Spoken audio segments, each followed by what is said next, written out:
लोक जनशक्ति पार्टी रामविलास के अध्यक्ष और केंद्रीय मंत्री चिराग पासवान ने बिहार चुनाव से पहले एनडीए से अलग होने की खबरों पर बड़ा बयान दिया है। एक कार्यक्रम के दौरान चिराग पासवान ने कहा कि ये सिर्फ अफवाह है, सच से इसका कोई वास्ता नहीं।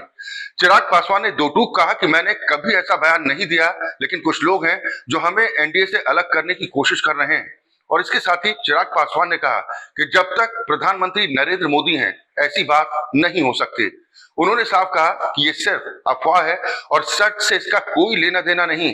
मैंने कभी भी ऐसा बयान नहीं दिया।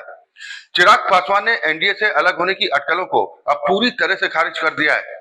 मीडिया से बातचीत करते हुए चिराग पासवान ने कहा कि ये खबरें बिल्कुल निराधार हैं और विपक्ष की साजिश का हिस्सा है।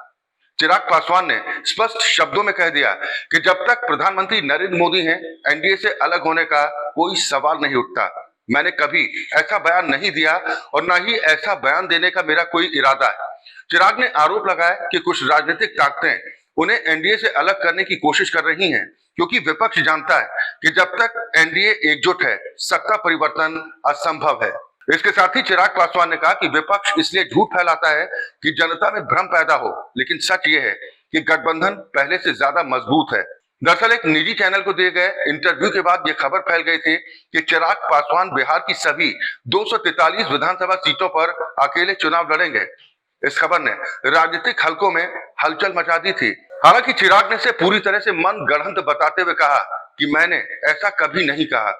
हालांकि जब उनसे सीट बंटवारे को लेकर सवाल किया गया तो उन्होंने कहा कि अभी तक गठबंधन के अंदर इस विषय पर कोई चर्चा नहीं हुई है। जब भी सीट बंटवारे पर चर्चा होगी, फैसला भी गठबंधन के अंदर सर्वसम्मति के साथ होगा, क्योंकि इस तरह के मुद्दे मीडिया की अटकलों से नहीं बल्कि राजनीतिक संवाद से ही तय होते हैं। यानी खुद को मोदी का हनुमान बताने वाले चिराग पासवान ने विपक्षी दलों को साफ संदेश दे दिया है कि जब तक प्रधानमंत्री नरेंद्र मोदी हैं, तब तक एनडीए से उनका नाता नहीं टूटने वाला। देश दुनिया की और भी बड़ी खबरों के लिए आप देखते रहिए राष्ट्र टीवी।